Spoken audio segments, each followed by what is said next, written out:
नमस्कार साथियों, स्वागत है आप सबका इस YouTube चैनल पर। मैं हूं कृष्ण सारण, आपके साथ पढ़ रहा हूं जनरल साइंस। दोस्तों, आज हम पढ़ने वाले हैं शक्ति और ऊर्जा के बारे में। पिछली कक्षा के अंदर हमने कार्य के बारे में डिटेल से पढ़ा था।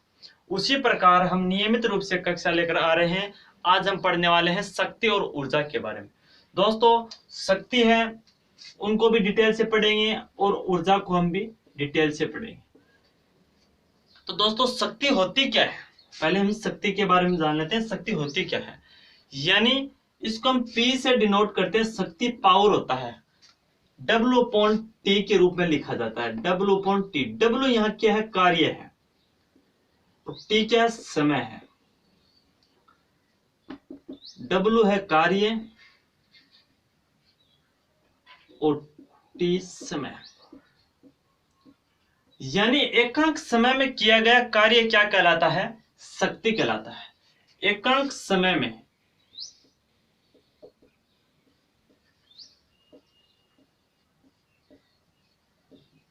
किया गया कार्य क्या कहलाता है? शक्ति कहलाता है। एकांक समय में किया गया कार्य शक्ति कहलाता है। अब बात करते हैं दोस्तों, मात्रक की बात करते हैं। शक्ति का मात्रक क्या होता है? यह है कार्य का मात्रक होता है जूल, और यह समय का मात्रक होता है सेकंड। क्या होता है? सेकंड। दोस्तों, जूल बट्टा सेकंड क्या है? शक्ति का मात्रक है। इस रूप को हम बोलेंगे वाट। क्या है? वाट। ये वाट क्या है? शक्ति का एसआई मात्रक है। शक्ति का एसआई मात्रक। दोस्तों, जूल बटा सेकंड है वो शक्ति का मात्रक है, और इस रूप को हम क्या बोलेंगे? वाट, जो क्या है? शक्ति का एसआई मात्रक है। जिस प्रकार से कार्य का एसआई मात्रक था जूल और बल का एसआई मात्रक था न्यूटन, उसी प्रकार से शक्ति का एसआई मात्रक है वाट।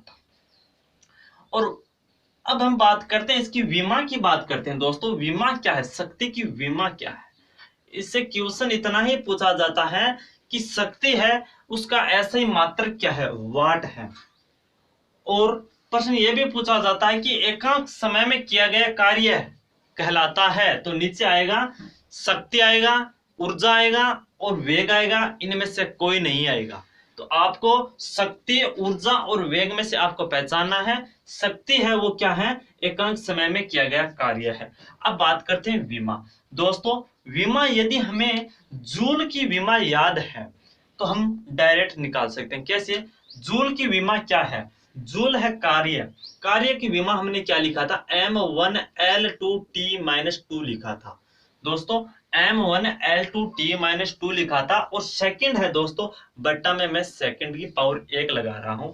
ये सेकंड की पावर प्लस के ये ऊपर जाने के बाद माइनस की बन जाती है। माइनस के बनने के बाद ये T-1, ये -2 है, ये -1 है, तो जोड़ने के बाद क्या बन गया? -3 बन गया। यानी विमा क्या होगी? m1L2T-3, ये इसकी विमा होगी। अब दोस्तों, आपको यदि ऐसे नहीं निकालने आ रहा है तो मैं आपको डायरेक्ट उसी प्रकार से बता देता हूं। उस प्रकार से कैसे लिखा जाता है कि जूल है, जूल को किस प्रकार से लिखा था हमने? जूल को लिखा था newton into metre. Newton into metre क्या लिखा था? जूल लिखा था। तो दोस्तों, बटा में क्या है? सेकंड है। बटा में है सेकंड। तो हमें न्यूटन का यदि फॉर्मूला याद है, यानी बहुत डीपली में जाना पड़ता है, इसलिए न्यूटन का क्या होता है? केजी इंटू मीटर पर सेकंड स्क्वायर होता है, इंटू मीटर होता है। यानी ये मीटर क्या होगा? मीटर स्क्वायर पर सेकंड स्क्वायर। इससे क्या है? हम विमा निकालते हैं m1L2T-2 और अपॉन T-1, यानी इस उस प्रकार से ये ऊपर जाने के बाद क्या हो गया? T-1 -1 और -2 क्या हो गए? -3। यानी ये विमा इस प्रकार से भी निकाल सकते हैं। यदि हमें पहले जूल की विमा याद होती है तो हम वाट की विमा निकाल सकते हैं। और दोस्तों, यदि हम डायरेक्ट ये विमा याद कर लेंगे तो हमें क्या है? समय नहीं लगेगा। प्रश्न करने में प्रश्न पूछा जाता है कि शक्ति की विमा बताइए, शक्ति की विमा क्या है निम्न में से। तो आपको नीचे 4 ऑप्शन दिए हुए मिलेंगे, उनमें से आपको यदि डायरेक्ट याद है तो आप लिख सकते हो, अन्यथा आपको पहले सूत्र लिखना पड़ेगा, सूत्र लिखने के बाद उसका मात्रक लिखना पड़ेगा, मात्रक लिखने के बाद उसकी विमा निकालनी पड़ेगी, यानी टाइम बहुत ज्यादा लगता है। टाइम को बचाते हुए हम क्या करते हैं, उसको डायरेक्ट विमा हम याद कर लेते हैं। तो दोस्तों यह है शक्ति। अब बात करते हैं इसके अन्य मात्रक की बात करते हैं। दोस्तों शक्ति का अन्य मात्रक क्या है? दोस्तों एक तो इसका अन्य मात्रक एचपी है, हॉर्स पावर। क्या है? Horse power. दोस्तों इसको बोलेंगे एचपी। एक होता है किलोवाट, किलोवाट यानी ये इसके शक्ति के अन्य मात्रक हैं। दोस्तों एक इंपॉर्टेंट बात लिखने जा रहा हूं, वो इंपॉर्टेंट बात क्या है, देखो कि एक एचपी के बराबर, एक एचपी बराबर 746 वाट होती है। एक एचपी बराबर 746 वाट होती है, यानी एक एचपी में कितने वाट होते हैं? 746 वाट होते हैं। हम कहते हैं ना कि ये मोटर 2 एचपी की है, यानी जो आटे पीसने वाले जो चक्की होते हैं उसमें हम कहते हैं ना 2 एचपी की मोटर है। इसमें 2 एचपी मोटर का मतलब क्या, उसमें 746 2 बार यानी 1482 वाट क्या होते हैं, उसमें ऊर्जा होती है। शक्ति कितनी होती है उसमें? 1482 वाट की उसमें शक्ति होती है, यानी एक एचपी में कितने होते हैं? 746 वाट होते हैं। दोस्तों यह है शक्ति। इसमें से इस प्रकार से प्रश्न पूछा जाता है, या तो उसके मात्रक की बात कर लेगा, या उसकी विमा की बात कर लेगा। या प्रश्न ये फेमस प्रश्न ये है कि एक एचपी बराबर होते हैं, एक एचपी बराबर कितने वोल्ट होते हैं? तो नीचे आपको ऑप्शन दिए जाएंगे, उस ऑप्शन से हम बताना है। तो एक एचपी बराबर 746 वोल्ट होते हैं। तो दोस्तों यह है शक्ति। अब हम पढ़ने वाले हैं ऊर्जा के बारे में। ऊर्जा क्या है? दोस्तों ऊर्जा है वो एक कार्य का ही रूप है। क्या है? कार्य का रूप है, यानी कार्य करने की क्षमता क्या कहलाती है? ऊर्जा कहलाती है। क्या पढ़ेंगे? ऊर्जा पढ़ेंगे। ऊर्जा, कार्य करने की क्षमता क्या होती है? ऊर्जा होती है। कार्य करने की क्षमता यानी हमें कार्य करने के लिए ऊर्जा चाहिए, यानी कार्य करने के लिए क्या चाहिए? ऊर्जा चाहिए। और कार्य करने की क्षमता क्या कहलाती है? ऊर्जा कहलाती है। दोस्तों एक बात बताना, कोई वस्तु स्थिर अवस्था में है तो भी उसमें क्या होती है? ऊर्जा होती है। स्थिर अवस्था में यदि कोई मनुष्य स्थिर अवस्था में है, यदि वो किसी टॉपिक के बारे में सोच रहा है, किसी अन्य चीज के बारे में वो सोच रहा है, तो उसको सोचने के लिए भी ऊर्जा चाहती है। वो स्थिर अवस्था में है फिर भी उसमें क्या है? ऊर्जा है। तो कहने का मतलब क्या है कि स्थिर वस्तु में भी ऊर्जा होती है, स्थिर अवस्था में भी ऊर्जा होती है। अब दोस्तों ऊर्जा की बात करते हैं। ऊर्जा मूलतः 2 प्रकार की होती है। ऊर्जा के रूप तो विभिन्न रूप होते हैं, विद्युत ऊर्जा, गतिज ऊर्जा, स्थितिज ऊर्जा, गुरुत्वाकर्षण ऊर्जा, यानी बहुत विभिन्न प्रकार के होते हैं। हम बात कर रहे हैं हमारी इंपॉर्टेंट दृष्टि से, एक तो गतिज ऊर्जा है। क्या है? गतिज ऊर्जा। एक है स्थितिज ऊर्जा। दोस्तों गतिज ऊर्जा क्या है? पहले हम गतिज ऊर्जा के बारे में जान लेते हैं। सिंपल सी बात है, गति के कारण उत्पन्न ऊर्जा। गति के कारण उत्पन्न ऊर्जा क्या है? गतिज ऊर्जा। गति के कारण ऊर्जा क्या कहलाती है? गतिज ऊर्जा। दोस्तों इसको हम किस से डिनोट करते हैं? के से डिनोट करते हैं। 1/2 mv² इसका फॉर्मूला होता है। दोस्तों 1/2 mv² क्या होता है? इसका फॉर्मूला होता है। यानी कोई वस्तु द्रव्यमान, यानी 5 kg का द्रव्यमान, 5 kg द्रव्यमान की कोई वस्तु है, उसका वेग है मान लेते 10 मीटर पर सेकंड का वेग है, इसका हाफ स्क्वायर क्या होता है? एक गतिज ऊर्जा होती है। यानी कहने का मतलब क्या है, इससे निकलता है यदि वेग को दुगना कर देते हैं, यदि वेग को दुगना कर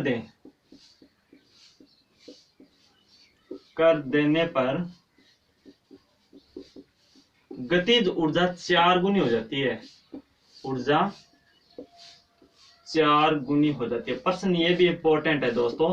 प्रश्न पूछा जाता है कि यदि किसी वस्तु का वेग को दुगना कर दिया जाए तो उसकी गतिज ऊर्जा में क्या प्रभाव पड़ेगा। प्रश्न ऑप्शन आगे 2 गुनी, 3 गुनी, 4 गुनी, 1/4 यानी इस प्रकार से प्रश्न आता है, पूछा जाएगा। तो आपको 2 गुनी यदि वेग को क्या कर दिया जाए, 2 गुना कर दिया जाता है तो दोस्तों गतिज ऊर्जा 4 गुनी हो जाती है। क्या हो जाती है? 4 गुनी। मान लेते हैं ये गतिज ऊर्जा इस सूत्र के माध्यम से समझते हैं। यदि इसके वेग को हमने 2 गुना कर दिया, क्या कर दिया? 2 गुना। मैंने 2v² लिख दिया, 2v² लिख दिया। वेग को 2 गुना किया है तो ये दोस्तों क्या हो गया? 4v² हो गया। 4v² हो गया।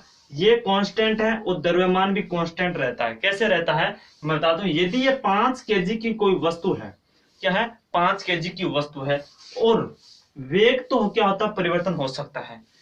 वस्तु का द्रव्यमान परिवर्तन नहीं हो सकता है। वेग को हम कम ज्यादा कर सकते हैं। वेग कम ज्यादा करने पर ये तो कांस्टेंट हो गई, तो वेग कांस्टेंट होने पर यदि वेग को हमने दुगना किया तो गतिज ऊर्जा पहले से 4 गुनी नहीं होगी क्या? पहले तो यदि वेग 1 मीटर/सेकंड² था तब तो इसका ये मान था, यानी k बराबर 1/2 mv²। इसका मतलब मान लेते हैं कि v बराबर 1 मीटर/सेकंड था।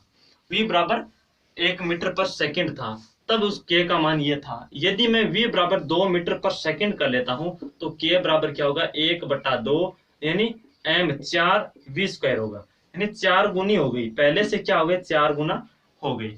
हो गए ना। इसी प्रकार से हम कहते हैं कि यदि वेग को दुगना करेंगे तो गतिज ऊर्जा 4 गुनी हो जाती है। ये बात है। ये क्या है? गतिज ऊर्जा की बात करते हैं।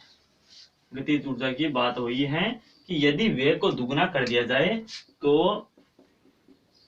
गतिज ऊर्जा 4 गुनी हो जाती है। वेग को दोगुना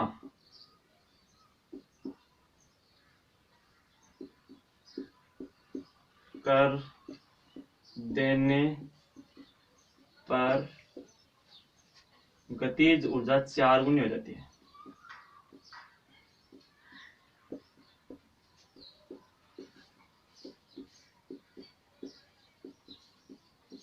ये है दोस्तों। अब बात करते हैं गतिज ऊर्जा के उदाहरण की बात करते हैं। उदाहरण है इसका, एक उदाहरण मैं ले रहा हूं। एग्जाम्पल की बात करते हैं तो एग्जाम्पल, नदी में बहता हुआ पानी गतिज ऊर्जा का उदाहरण है। नदी में बहता हुआ पानी,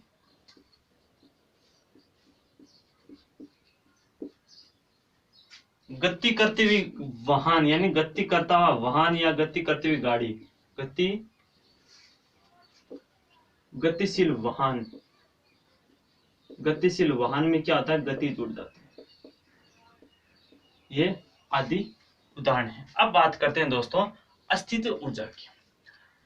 दोस्तों ये ऊर्जा है वस्तु की स्थिति और उसकी अवस्था पर डिपेंड करती है, यानी किसी वस्तु की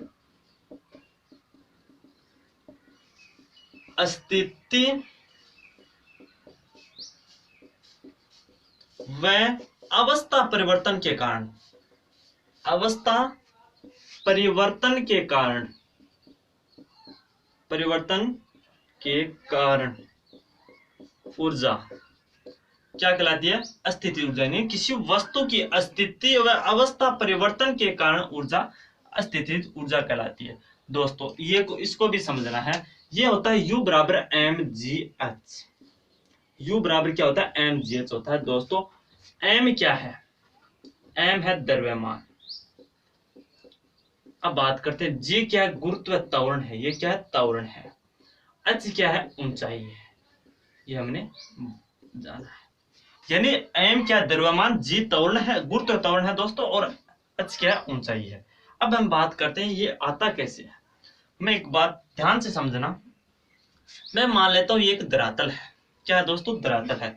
इस धरातल पर कोई वस्तु है। इस वस्तु को मैं उठाकर ऊपर की ओर फेंक रहा हूं।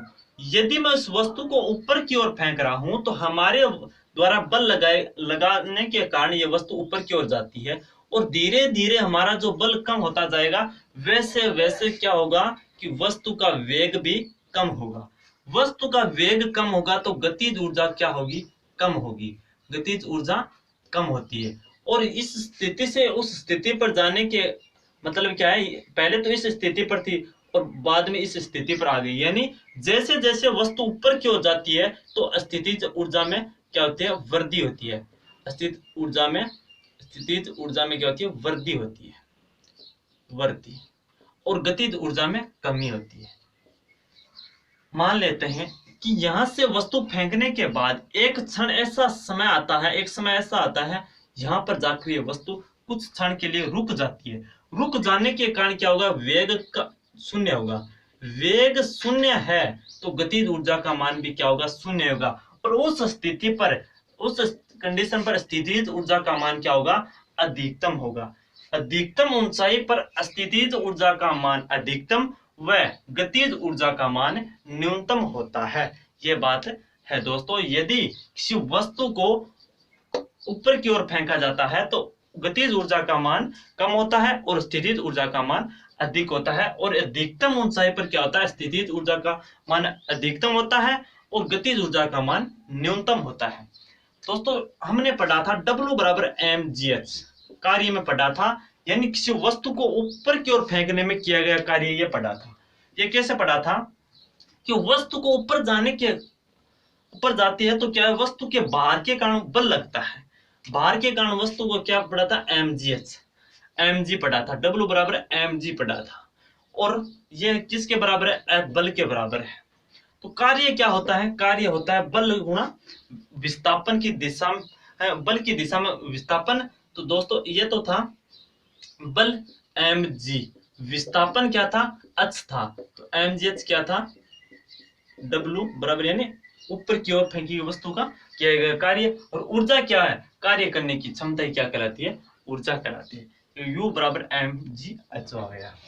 अब दोस्तों हमें ये बात ध्यान में रखनी है कि अधिकतम ऊंचाई पर स्थितिज ऊर्जा का मान क्या होता है, अधिकतम होता है।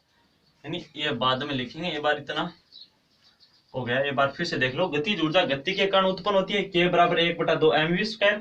वेग को दुगना कर देने पर गतिज ऊर्जा दुगुनी 4 गुनी हो जाती है। और नदी का बहता हुआ पानी, गतिशील वाहन, ये इसके उदाहरण है। स्थितिज ऊर्जा में क्या है, किसी वस्तु की स्थिति अवस्था में परिवर्तन के कारण ऊर्जा क्या कराती है, स्थितिज ऊर्जा। U बराबर mgh, m द्रव्यमान, g त्वरण और h ऊंचाई है। ये हमने पढ़ा है। अब दोस्तों पहले मैं एक उदाहरण की बात और कर लेता हूँ। उदाहरण क्या है, यानी किसी स्प्रिंग को खींचते हैं ना दोस्तों, स्प्रिंग को खींचने में क्या होता है, स्थितिज ऊर्जा होती है। और जो चाबी वाली घड़ी होती है ना, उसमें भी क्या होता है, स्थितिज ऊर्जा का उदाहरण है। यानी स्प्रिंग, स्प्रिंग व चाबी वाली घड़ी क्या इसके उदाहरण है, चाबी वाली घड़ी, यह इसके एग्जाम्पल है। अब हम बात करते हैं दोस्तों, जो हमने 2 पॉइंट पढ़े थे उस पॉइंट को लिखना है। पॉइंट नंबर 1 है, अधिकतम ऊंचाई पर जैसे जैसे ऊंचाई का मान बढ़ता जाता है, पॉइंट क्या है, ऊंचाई बढ़ने के साथ, ऊंचाई बढ़ने के साथ साथ गतिज ऊर्जा का मान कम व स्थितिज ऊर्जा का मान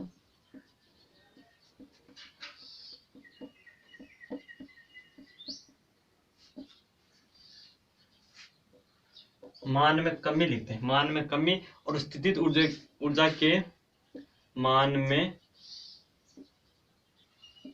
वृद्धि होती है। ये ध्यान रखनी है। एक बात ये ध्यान रखनी है, अधिकतम ऊंचाई पर, अधिकतम ऊंचाई पर स्थितिज ऊर्जा, U को स्थितिज ऊर्जा माना है मैंने, का मान अधिकतम, मान अधिकतम व गतिज ऊर्जा का मान यानी के का मान न्यूनतम होता है, न्यूनतम होता है। ये बात है दोस्तों गतिज ऊर्जा और स्थितिज ऊर्जा की। बात यह है कि ऊंचाई बढ़ने के साथ साथ गतिज ऊर्जा का मान कम होगा और स्थितिज ऊर्जा के मान में वृद्धि होगी। और अधिकतम ऊंचाई पर U का यानी U का मतलब क्या है, स्थितिज ऊर्जा का मान अधिकतम और गतिज ऊर्जा का मान न्यूनतम होता है या शून्य होता है दोस्तों ये। अब बात करते हैं यदि गतिज ऊर्जा और स्थितिज ऊर्जा के योग को क्या कहते हैं, गतिज ऊर्जा प्लस स्थितिज ऊर्जा बराबर होता है यांत्रिक ऊर्जा। क्या होती है, यांत्रिक ऊर्जा। यानी गतिज ऊर्जा और स्थितिज ऊर्जा के कुल योग को क्या कहते हैं, यांत्रिक ऊर्जा कहते हैं। अब उदाहरण की बात करते हैं कि उड़ते वायुयान और बंदूक से निकली गोली में यांत्रिक ऊर्जा होती है। उड़ते वायुयान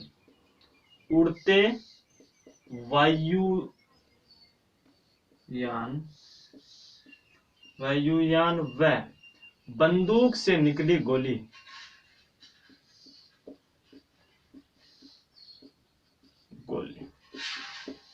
ये क्या है, गतिज ऊर्जा के उदाहरण हैं। यानी इसमें गतिज ऊर्जा भी होती है और स्थितिज ऊर्जा भी होती है, दोनों ऊर्जा होती हैं वायुयान और बंदूक से निकली गोली में। उड़ती वायुयान व बंदूक से निकली गोली में क्या होती है, स्थितिज ऊर्जा भी होती है और गतिज ऊर्जा भी होती है, दोनों ऊर्जा होती है। और दोस्तों यांत्रिक ऊर्जा का मान हमेशा नियत रहता है। इसका मान क्या रहता है, नियत रहता है। यानी यांत्रिक ऊर्जा का मान क्या रहता है, यांत्रिक ऊर्जा का मान नियत रहता है, का मान नियत रहता है। ये बात है, ये दोस्तों ऊर्जा है। अब दोस्तों ऊर्जा के रूपांतरण की बात करेंगे अगली कक्षा के अंदर, और आज हम इतना ही पढ़ने वाले हैं। एक बार फिर से बता देता हूं यांत्रिक ऊर्जा क्या होती है। यांत्रिक ऊर्जा गतिज ऊर्जा और स्थितिज ऊर्जा के कुल योग को क्या कहते हैं, यांत्रिक ऊर्जा कहते हैं। उड़ते वायुयान और बंदूक से निकली गोली ये क्या है कि दोस्तों ये यांत्रिक ऊर्जा का उदाहरण है। और दोस्तों यांत्रिक ऊर्जा है उनका मान क्या रहता है, नियत रहता है। क्या रहता है, नियत रहता है। इस प्रकार से दोस्तों आज हमने ऊर्जा पढ़ी। एक बार फिर से ऊर्जा क्या है, कार्य करने की क्षमता क्या कहलाती है, ऊर्जा कहलाती है। अब हमने पढ़ा कि स्थिर अवस्था में भी क्या होती है, ऊर्जा होती है। फिर पढ़े थे ऊर्जा के प्रकार, एक गतिज ऊर्जा के बारे में पढ़ा है, एक स्थितिज ऊर्जा के बारे। गतिज ऊर्जा क्या होती है, किसी गति के कारण उत्पन्न ऊर्जा क्या है, गतिज ऊर्जा, जिसमें हमने पढ़ा था K बराबर 1/2 mv²। दोस्तों 1/2 mv² है। इससे क्या है कि यदि किसी वस्तु के वेग को हम दुगना कर देते हैं, दुगना करने के बाद क्या होता है, उसकी गतिज ऊर्जा है वो 4 गुनी हो जाती है। इंपॉर्टेंट यही है, प्रश्न यहाँ से ही आता है कि यदि किसी वस्तु की वेग को दुगना कर दिया जाए तो गतिज ऊर्जा होगी, तो आपको याद रखना 4 गुनी होती है। और इसमें इंपॉर्टेंट उदाहरण भी है, उदाहरण और भी आप गाइडों में से देख लेना। उदाहरण है कि उड़ते हुए बहता हुआ पानी, जल में बहता हुआ पानी है वो क्या है, नदी में जो पानी बहता है उसमें गतिज ऊर्जा होती है दोस्तों। और जो हम गतिशील गाड़ी होती है उसमें गतिज ऊर्जा होती है। अब हम पढ़ते हैं स्थितिज ऊर्जा के बारे में। जाना कि स्थिति के कारण व उसकी अवस्था के परिवर्तन के कारण क्या होती है, स्थितिज ऊर्जा उत्पन्न होती है। अब दोस्तों U बराबर हमने mgh पढ़ा है। कहने का मतलब क्या है कि यदि किसी वस्तु की स्थिति में परिवर्तन होता है, मान लेते हैं किसी वस्तु पृथ्वी पर है, इस पृथ्वी पर किसी वस्तु को बल लगाकर हम ऊपर की ओर फेंका जाता है। यदि वस्तु को ऊपर की ओर फेंका जाता है तो क्या होता है, उसकी स्थिति में परिवर्तन हो रहा है।